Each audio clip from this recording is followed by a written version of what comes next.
Quand on parle d'une IA qui reconnaît une photo, traduit une phrase ou même qui conduit une voiture, il n'y a pas de magie derrière tout ça. En réalité, il y a un processus extrêmement puissant, l'optimisation. Et c'est ce qu'on va explorer ensemble. On va voir comment ce concept a évolué d'une toute petite idée à des techniques qui aujourd'hui repoussent vraiment les limites de ce qu'on croyait possible. Bon, la question de base, c'est celle-ci. Comment un modèle d'IA fait pour passer de zéro, quand il ne sait absolument rien, à la maîtrise d'une tâche hyper complexe? Eh bien, la clé, en fait, c'est sa capacité à s'améliorer, petit à petit, pas à pas, en cherchant la meilleure solution possible au milieu de milliards et de milliards d'autres options. Ce processus, donc, ça s'appelle l'optimisation. Pour que ce soit plus clair, imaginez un immense paysage de montagnes, avec des sommets très hauts et des vallées très profondes. L'IA, c'est un peu comme un randonneur qui cherche le point le plus bas de tout ce paysage. Chaque pas qu'il fait l'amène un peu plus bas. Et cette vallée, ce creux, eh bien pour l'IA, c'est la solution parfaite. C'est l'endroit où elle fait le moins d'erreurs possible.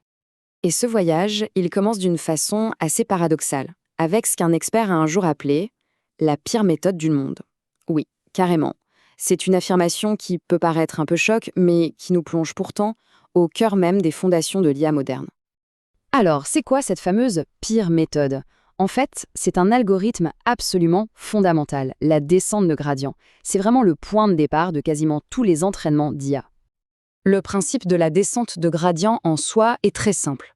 À chaque instant, l'algorithme regarde la pente juste devant lui et il fait un petit pas dans la direction qui descend le plus. C'est tout.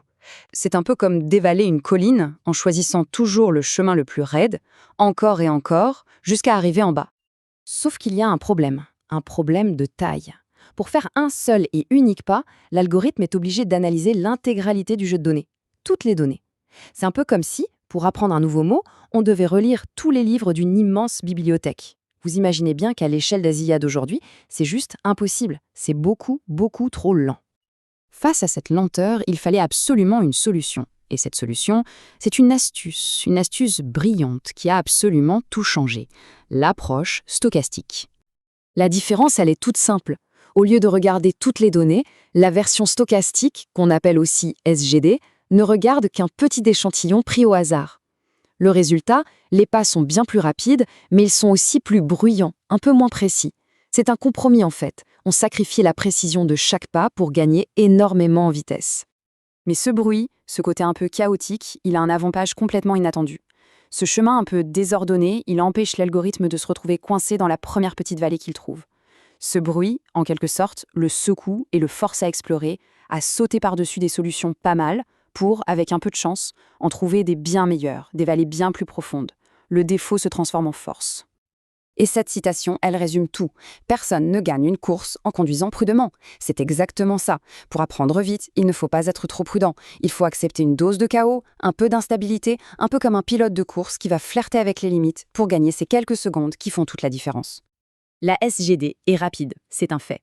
Mais son chemin en zigzag est très inefficace. On perd beaucoup d'énergie.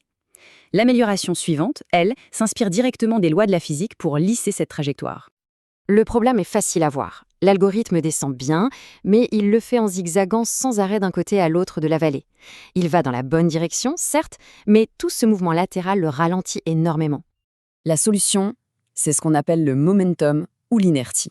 L'idée est de transformer notre optimiseur en une sorte de grosse boule lourde qui dévale la pente.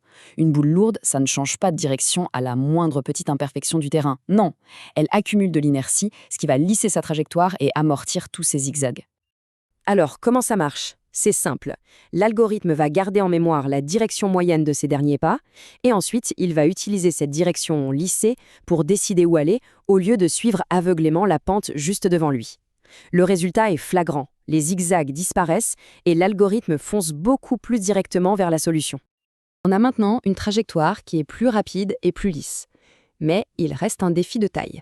Dans un réseau de neurones, tous les paramètres n'apprennent pas au même rythme. Et c'est là que les méthodes adaptatives entrent en jeu.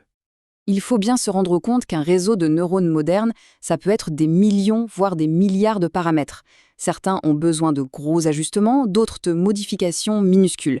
Utiliser une seule et même vitesse d'apprentissage pour tout le monde, c'est totalement inefficace. C'est un peu comme essayer de régler tous les instruments d'un orchestre avec un seul bouton de volume. Et voici Adam, l'un des optimisateurs les plus populaires et les plus utilisés. Son secret, il combine l'inertie du momentum avec une autre astuce. Il calcule une vitesse d'apprentissage sur mesure pour chaque paramètre du réseau. Absolument chaque paramètre.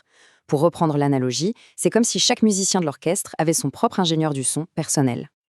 Alors, lequel choisir? L'ASGD avec Momentum, c'est le choix fiable, le bon vieux cheval de bataille. C'est souvent excellent pour les tâches sur les images, car c'est à tendance à mieux généraliser. Adam, c'est le choix par défaut, souvent plus rapide et même indispensable pour entraîner certains modèles très complexes, comme les grands modèles de langage. Le seul compromis, c'est qu'Adam consomme un peu plus de mémoire. Toutes ces méthodes qu'on vient de voir cherchent à rendre l'optimisation meilleure, plus efficace. Mais l'idée la plus récente, elle, est bien plus radicale. Et si au lieu d'améliorer le processus, on pouvait tout simplement s'en passer? Prenons l'exemple de l'imagerie par résonance magnétique, l'IRM. Traditionnellement, le processus est très long. Pour chaque scan d'un patient, la machine récupère des données brutes, puis un ordinateur lance un très lourd calcul d'optimisation, étape par étape, juste pour reconstruire une seule image. C'est un processus qu'on doit répéter à l'infini. La nouvelle approche, elle, est radicalement différente. On donne les mêmes données brutes à une IA qui a été pré-entraînée et instantanément, elle produit l'image finale en haute qualité en une seule étape. Le réseau ne résout plus le problème pas à pas, il a directement appris la solution. Et l'impact, il est juste énorme. Cette approche pourrait remplacer d'un seul coup 30 ans de recherche en algorithmes classiques. 30 ans balayés. Donc, qu'est-ce que ça signifie pour les patients? Ça veut dire des scans bien plus rapides. Pour les médecins, des images de meilleure qualité obtenues avec moins de données. Mais au-delà de ça, c'est un véritable changement de paradigme. Au lieu de concevoir des algorithmes complexes pour résoudre un problème, on peut maintenant entraîner un réseau à apprendre la solution elle-même. Et ça nous laisse avec une question assez vertigineuse. La reconstruction IRM n'est un exemple. Quels autres problèmes complexes, que ce soit la prévision météo ou la découverte de nouveaux médicaments, qui nécessitent aujourd'hui de lourds calculs itératifs, pourraient tout simplement être appris par une IA demain?